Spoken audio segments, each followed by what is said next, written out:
In this video, I'm going to be covering some of the cool features relating to arrays and matrices in Matlab, and also some of the functionalities which also can be used for scalar variables, which are one-by-one arrays in Matlab. And actually, I'm going to start writing a script so that I won't keep using the command window, and we'll also see how scripts work. I'm going to start the script by saying clear close all CLC. And as you can see, I have put semicolon after each of these commands. So as long as I put a semicolon, I can write multiple column or multiple commands in a single line in Matlab, which I don't recommend for complicated codes. But these three pieces of code, clear, which means clear everything in the workspace, close all, which means close all the figures, and CLC, which is clear the command window, are so basic that I always write in the top of my code that I always write in one line. So first, I want to create an array called A, and one thing I want to teach is a array called ones, which means it will create a array of a given size, which you can see here, and I can give a size of say 4 by 4 or 4 by 3. Let's say not the number of rows and number of columns aren't the same, and keep it like that, which means it's going to create a array filled with ones in 4 rows and 3 columns. Now if I say B is equal to zeros, which means it's going to create some array which has which all the elements of it is going to be 0, I can say have it 1 row and 10 columns. So if I do this, like I said before, one way to run commands is to press Control Enter, which I'm going to actually do in here. And after I do that, you see that there are 2 arrays created there. So A is a 4 by 3 array of ones, and B is a 1 by 10 array of zeros. We can actually see help ones, and it shows the description about ones in here. And there's another thing, another type of function that you can create is an I, which is a identity matrix. If I clear this, if I say C is equal to I, and a identity matrix can only be a square matrix, which means the number of rows and columns must be the same. So I say create an I of 3 by 3, and do that. And if I do C in here, you can see that 1, 1, 1 are in the diagonal elements of the matrix C, and everything else is 0. Another command to create a matrix by random values is called rand. So let's call this R and say rand, and let's create a 5 by 4 matrix of random values. And I don't want to put a semicolon here, just so if I press Control Enter, you will see that matrix R is going to show up on the command window. So, or I can also come to editor and say run this section, and it's basically similar to pressing Control Enter as it shows in that little text that popped up. And R, which is just a random number, is shown up in here. So I just want to show that rand will create random numbers. So, and I don't want to clear the command window. I'm going to comment CLC out, and to comment things out, you just put a percentage sign there. And I will talk about comments after I run this little code. So this is the first R I had when I created this or use this rand command. I do it again, and this rand is not the same as the rand before, which is basically what we expect from a random function. So if I want to comment stuff in Matlab, so that if I want to return to my code later and see or actually know what I was doing, I can use %sign and say type something, create a random matrix. This piece of code will not run if I run this code, but it's just a piece of text that allows me to know what's going on and leave a comment so that if I want to return to my code later, I'll know what I was thinking, what I was doing when I was writing this piece of code. If there are multiple lines of code that you want to comment out so that you won't be bothered, let's say I want to comment out these 3 lines, A, B, C, I just press Control R. And now all of those 3 lines are commented out. If I want to uncomment them, I select them and say Control T, and they become regular commands that I can run if I press F5 or Control Enter in here. Let's actually save this, give it a name, say lesson 2, so that nothing is lost. So here I want to actually comment everything out and start a new section. Or I shouldn't have actually done that, but that's okay. When I put 2 %signs, which means I'm creating a new section in my code. So if I press Control Enter here, nothing in the above will run. So let me clear everything and uncomment those lines. And let's say clear, close all, and CLC in the second section, and create some other variables just for show. 45 and C is equal to, this is cool, and press Control Enter here. I'm actually put a semicolon there so Matlab doesn't yell at me for not putting it there. So if I press F5, all of these lines are going to actually work and run. But if I press Control Enter here, which is colored by, or which has a yellow background color, the first section here will not run. Only this section will run. Only the active section and my script will run. So if I press Control Enter here, see that nothing like R, C, B, and A ran. Actually, the best way to make sure that it doesn't happen is to comment this line out, clear everything, close. Oh, I don't need anything, so just CLC. So if I do this, which means I have not cleared anything or closed any figures or CLC'd any the command window, only C and RQ are shown up. Now if you notice, underline this C here, there is an orange line. And if I come to this line here, it says the value might be unused, or actually basically not changed either. So Matlab gives you warnings that you have something that is not used, because if you have a variable that you're not actually using it, it's going to sit in the memory and occupy memory, which is not what you want, because in the long run it's going to slow down your scripts, especially if your script is very long. So that's the second section. I can actually write, this is section 2. Now I want to create a third section, array operations. Let's clear everything in this section. I don't have any figures, so there's no point of writing close, although I always put it there regardless. And first I want to create 2 numbers.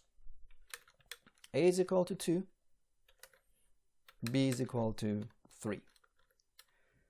C could be A plus B,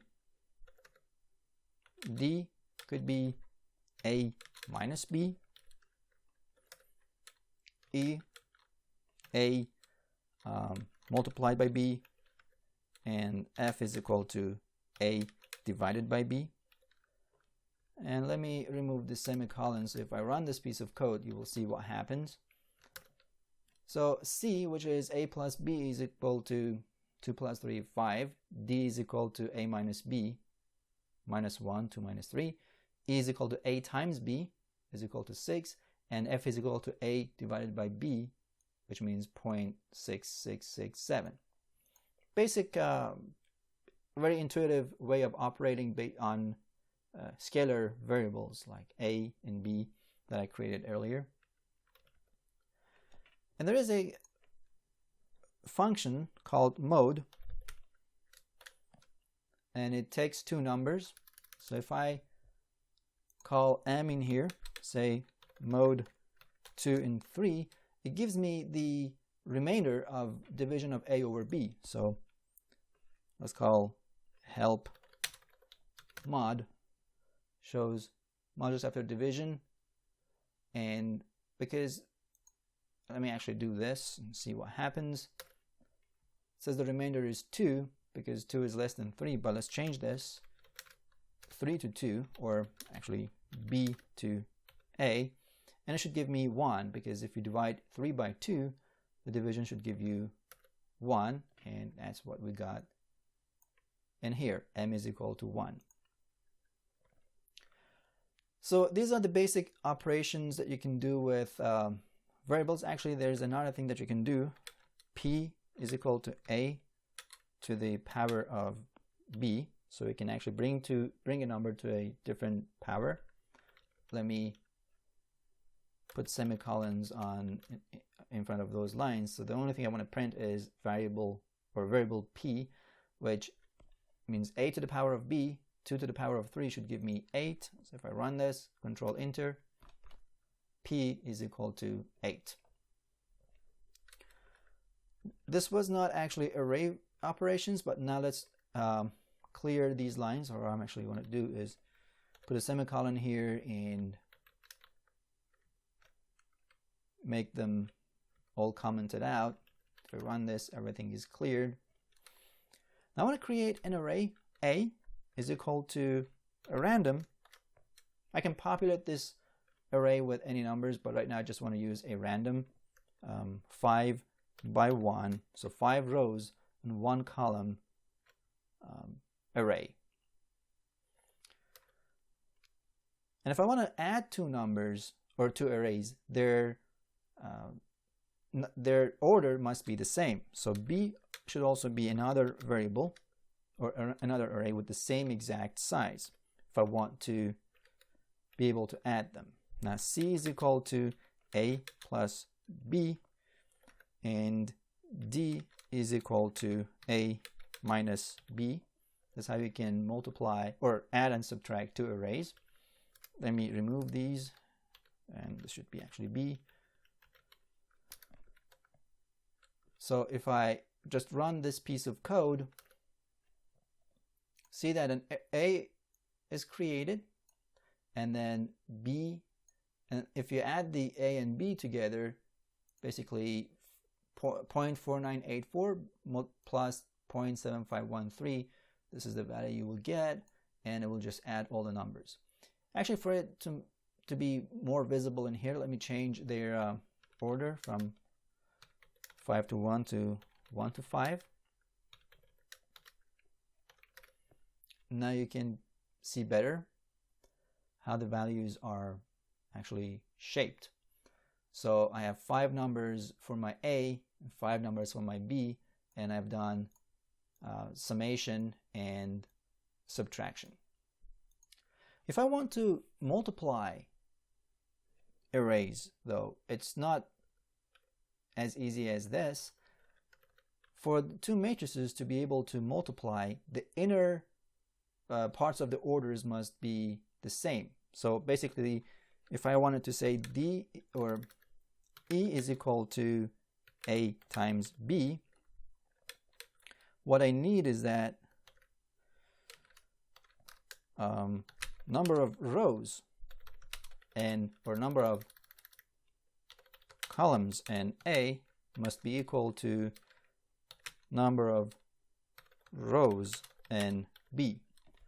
So if I want to do this right now, it's going to give me an error.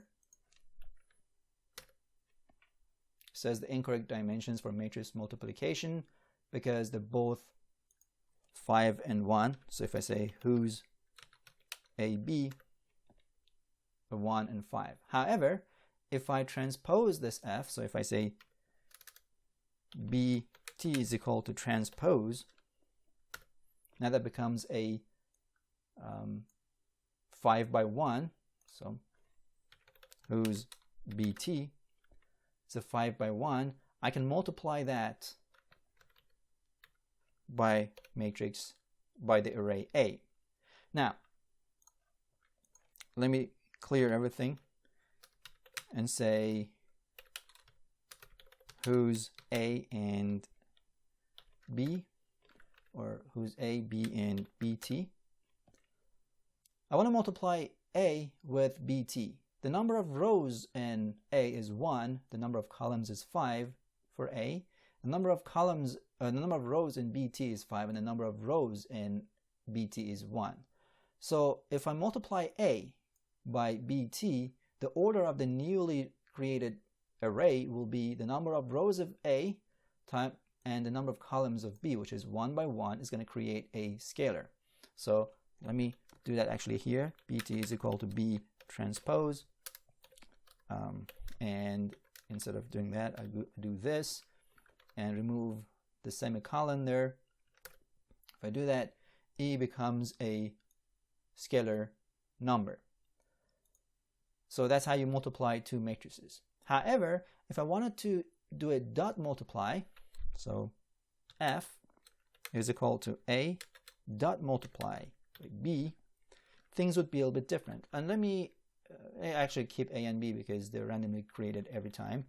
So if I do that, now F becomes still a 1 by 5 array, and that's because when you do dot multiply, each of the elements of my array are multiplied by the counterparts in the different array. So this element of array A is multiplied by this array of array B, this by that, and all the numbers are written in F. So the next thing I want to do is to divide the two matrices, but you can't just basically divide like scalar numbers. In matrices, you have to invert a number, and here what I want to do, say G is equal to A backslash or inverse backslash B, and do that. It's going to create a 5 by 5 matrix, but it's basically something like this, which I didn't expect to receive. So I do it A over BT. That should give me a 1, which didn't really work. So maybe I should do BT over A because of the order of arrays. It doesn't actually work. So you don't really inverse, you can't, in reality, you can't inverse a array. You need to have a square matrix, which has the same number of rows and columns to be able to invert it and then multiply it by a matrix to actually find the divisions. So in order to do that, I'm gonna clear everything that I have done and make this a random 5 by 5 and be a random 5 by 1. And you can see that this is created, and I want to multiply the inverse of B or A by B. So C becomes, I can either say inv A times B, and now it gives me a 5 by 1 vector. And the reason I got a 5 by 1 is that A is a 5 by 5 matrix. Its inverse is going to be 5 by 5, and B is a 5 by 1, so I'm multiplying a 5 by 1 matrix by 5 by 1 vector, and the outer orders or outer numbers in the orders are going to determine the order of the matrix that is created after the division, and it's going to be a 5 by 1. So if I had a 5 by 2, for instance, here, and if I did the division again, now my C is also again a 5 by 2. Since I have a matrix, which is square, A, I can also find the determinant of the matrix using a command det and give A to that. And let me actually erase these two so that they don't print out in the command window, and run this piece of code. So for this 5 by 5 matrix, I have this as a determinant, minus 0.0160 will be the determinant of the matrix. Another thing you could do is to raise the elements of an array to a power. So I want to print A and make it a 2 by 5, for instance, and say G or E or F is equal to B dot power, and let's take them to the second power, and let me put a space here and put a space there. I did something, oh yeah, because of this line. So let me comment this out and now run it. So all of these numbers are taken to the second power and printed in here. I can also take it to the third power, or maybe let's do a square root. And now this is the values that I get from square rooting the elements of B individually. So these are some of the simple operations you can operate or you can apply to array elements. And we'll learn more about these as we progress into more detailed and more complicated scenarios in arrays during script writing.